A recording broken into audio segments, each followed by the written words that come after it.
My name is Heather Feather. I'm the owner of Rare Bird Medicine, and today's topic is all is well. What kind of problems are you having in your life right now? What kind of challenges are you seeing in the world right now? Are those a permanent state? Do they serve at all? Are they helping? Or are they only a problem? And here's a quick question. How do you evolve? If everyone in all of cosmology agreed with you, if everyone in all of cosmology did what you believed to be the truth and the way and the light of how to live in this realm, how would you evolve? And how would they evolve? And if there's no contrast, where does the change and the growth come from? I think a lot and talk a lot about how pressure makes the diamond. The lotus blossom blooms in mud. And one of the things I've been thinking about in that construct of dualism, we can say poison on one side of the coin, antidote on the other side of the coin. We could say fear, false evidence appearing real on one side of the coin, love on the other side of the coin. Falsehood, lies on one side of the coin, truth on the other. Up, down, good, bad, right, wrong, left, right. Talking about Earth School being a dualistic realm. Well, one of the things that's occurring for Earth School is it's starting to awaken to the spectrum of potentialities. And I think that's starting to open up because of the banality of constantly viewing things in a more binary and dualistic way. Because there's always been a third option available, which I will call the rim of the coin. You can look at it this way, you can look at it that way, or you can walk the rim of the coin, allowing for all expressions to be present and consider where on the spectrum of that given conversation you yourself may choose to stand. What I've found to be true is that I've never really been the steward of other people's consciousness. I think that, God's willing, that's true in all the lifetimes I've been in, but I've never been the creator of your character. I'm not the chooser of your philosophy. I'm not the chooser of your value system. I'm not the one that's pointing your face to the things it's going to look upon, to the experience it's going to receive, and therefore the value system it's going to create. And different experiences can engender different value systems. A farmer that spends his days focused on resources and focused on the harvest may have more consciousness around the traditional practices of farming and whether the harvest will bear fruit and around the resource component of existence. And as he's out in those fields, he may have less consciousness around the diversity of his people consciousness. And I believe we live many lifetimes, and I have no problems with a farmer having more resource or conservative-based consciousness as he works to use resources to proliferate and build more resources for us, and do not demand that he evolve immediately on the topic in one lifetime on his people, because I believe he gets all the opportunity in the world. He needs to evolve on his people. Many people that experience a more liberal mindset and tend to be focused on the people can often have a disparity in the resource consciousness aspect of their mind. And so to me, it's always about, since I'm not creating your character, I'm not creating your experiences, I'm not, it's like, there's a component of we all shake the web, but as a general rule, out of the 8.2 billion people, each of you are choosing breath by breath where you place your attention and whether or not you are honoring what you're deciding in your attention. Are you garnering self-respect because when you say something to yourself, you keep your word, right? Or are you telling yourself, I wish I wouldn't eat this, but then you go and eat it, and then you have shame, and then you have guilt and blame, and or are you making the change, or choosing to stop saying that to yourself? Or that's all an individual choice. We are making individual choices as far as how we hold the world. Now, from that context and from that concept, one of the things I'm asking in this video is, what do you believe to be true? What do you believe? If you believe in science, there's a component of science that often talks about the concept of evolution. Evolution often does not happen in a complacent, static, non-dynamic environment. Evolution, when we look at it scientifically, has occurred in environments that were riddled with change. All of a sudden, creatures in the water grew legs and came out onto the land to get the resources that they weren't able to garner in the water during the time. And so evolution tends to occur and proliferate, if you will. The pressure makes the diamond of finding new solutions as one evolves and expands outward. We can historically see a progressive evolution in the consciousness of humanity as humanity opens more to allowing the diversity that I find to be present in every label I've ever seen. that I'm learning more and more that each label has a spectrum. And although we are in a dualistic realm that likes to plug each label into that dualism, in that regard, it tends to engage us in concepts of separation, concepts of division, concepts of us and themness. It's, self and other. And so atomically, subatomically, it's an undulating blob of emptiness, actually. So it's really just one thing present. On a consciousness level, the consciousness is connected and emits an ultra low frequency. Princeton just did a study on this connectivity that causes our consciousness to be connected. So it's like there is actually connectivity present. And so even though we may have diversity and divergence, it doesn't mean that it's disconnected or separate. And so I really work because if I want to work with a principle of truth, the principle of truth is that we are staring at the same thing all day, every day of our lives. We're staring at atoms. This is atoms talking to atoms, looking at atoms, labeling all kinds of other things that we can have a conversation due to contrast. And when we look at our world, we can often feel threatened. I'm threatened by death. If I die, my ego identifies with my flesh sack and I'm dead.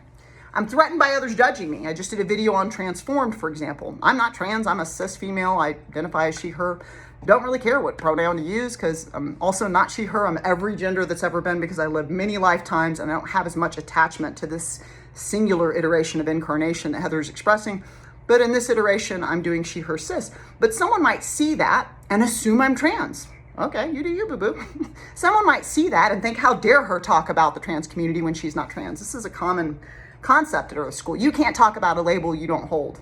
I find that to be separatist, biased, ignorant. Like, men are welcome to talk about women's bodies. Men are welcome to talk about abortion. Many men have been with a woman that had an abortion for a child that they wanted to have and may have pain around that topic. And whether you've had that experience or not, I believe you have sovereign autonomy. And because I believe you get to be every type of flesh costume, every culture, every gender, every sexual identification from my philosophy, you get to be all the types of beings. That's why we are one. And that's why it makes sense for us to, even if we wouldn't choose a certain path in this iteration of incarnation, to have compassion and love. That's what all the masters taught, is to build bridges, to be compassionate, to be loving. If we're going to follow spiritual philosophy. But I don't need someone else to be me. The character of me is taken, and the character of me is choosing how it's going to hold this world of ours. Am I going to hold this world as riddled with poison, full of problems that are unsolvable? Am I going to hold this world as a world that needs to reflect who I am back to me, needs to understand me? You're welcome to judge me, and you're welcome to disagree with me. And I'm so grateful because I've created this character, you're creating your character. And through the contrast of our perceptions, Heather Feather has potential to evolve. If everyone just gives me accolades and pats me on the back and agrees with me for an entire lifetime, I would be less likely to have the opportunity to see things that I don't see in a way that I don't see them. And my desire is to shine light into all of the darkness, that I might become more aware of that which I don't know that I don't know. And that can happen when I engage with others. So we might see the environment as a dire situation, but energy cannot be created nor destroyed. So that being true, if we blow up the world, another will be born forth. Our threat with the environment, our threat with the self often is this identification of me here now, so important and valuable and better not go away. Well, the truth that is true every single day is that death coming for you like a freight train. Don't worry, death is going to take you out. It's the one thing we do know. You're so blessed. You're so blessed. You get to exit this concept and construct that you can call hot mess, that you can call problem, that you can call poison, that you can call challenge.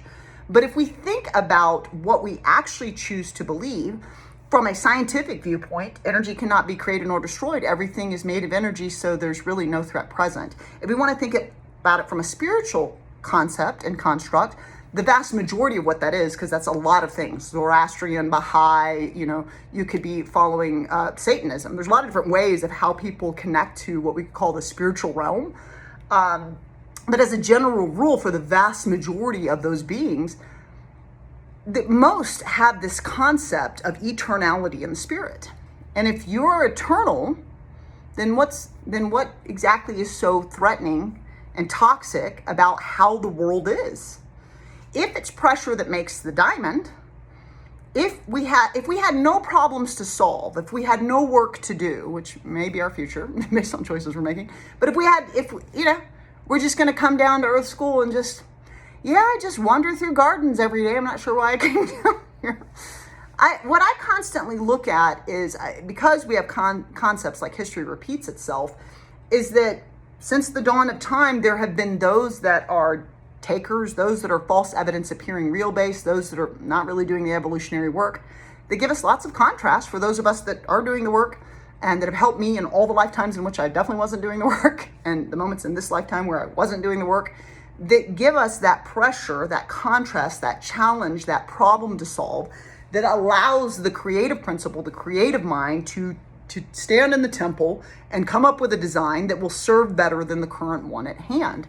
I feel like the more we have people all agreeing, or a culture or a society or a political system in which we're seeing what we want to see, a lot of times in those circumstances, the challenge, trial, and tribulation that is culturally present is not put as much in the forefront of one's awareness so that change might happen.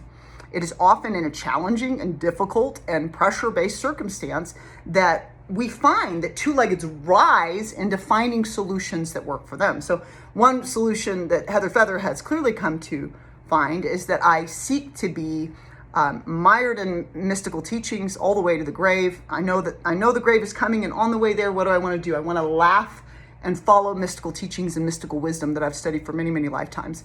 And I want to do it with equally yoked minds. So opinions and thoughts and experiences that are not my own, value systems that I did not create in this iteration of incarnation, can be a reflecting point for me to look at the multifaceted spectrum, crystalline spectrum of all topics, and consider facets I haven't looked through before, that I might walk in another's shoes for a time. And so what Heather Feather is constantly working to do is steward her temple, physically, mentally, emotionally, and spiritually. Very important in that stewarding, because what I want is joy and mysticism for here to the grave, includes me not being attached to how you perceive me or what you think of me. Many beings have had false perceptions of me. Many beings have had false perceptions of you because they don't have the full context of who you be. So taking very little, sometimes humans are taking very little information of your being, just what they've witnessed. They haven't talked to you, or they've talked to you, but it's come through their filter and they've misperceived what you've said. And they're not doing the work to ask more questions. Is this what you meant? And so they're seeing their perception of how they view the world through you, but they're not seeing you. And so part of me having self-esteem is knowing that I'm not attached to anyone liking me, loving me, choosing me. I choose me, I like me, I love me. And if you don't, love that story for you. Let me place the wind at your back, and may you lose my number on the way and find the one of those that you seek to engage with in the dream. If it's not me, I love that for you. May you find what you seek. I pray often this for people. May you find what you seek. But because self-esteem starts with this word self, and it is mine to have and to hold, then I become the steward of my self-regulation. I become the steward of my physical, mental, emotional, and spiritual states. I become the steward of doing the work of the flesh sack, this costume that I'm dragging from birth to the grave. This is the thing I'm stewarding breath by breath by breath. In reality, I'm actually never really stewarding anyone else, and I don't really have any desire to change anyone else, or that may occur based on how they choose to receive what I'm offering, but it's not my aim to choose or create your character. I think you're doing a great job. I bet you're having plenty of things that involve the self, plenty of things that illuminate the mind, that offer diamond light in the mind through the pressure, plenty of things that cause your fragrant lotus blossom to bloom forth from the mud of life. But it's important to consider, do you walk in the belief you hold to be true? Heather Feather believes we live many, many, many, many, many lifetimes. I believe in ancient Lemuria, ancient Atlantis. I believe we just keep, we were dinosaurs, now we're doing this. And because of that, there is no problem ultimately that is unsolvable, because to me, it's a holographic Maya illusion dream time we come into in order to have contrast, to express individuation in the allness. Have you ever considered, if you truly believe in eternality, if you understand that all is well? You can always subscribe to Rare Bird Medicine on YouTube, like and comment there. I always love your thoughts. I'm on.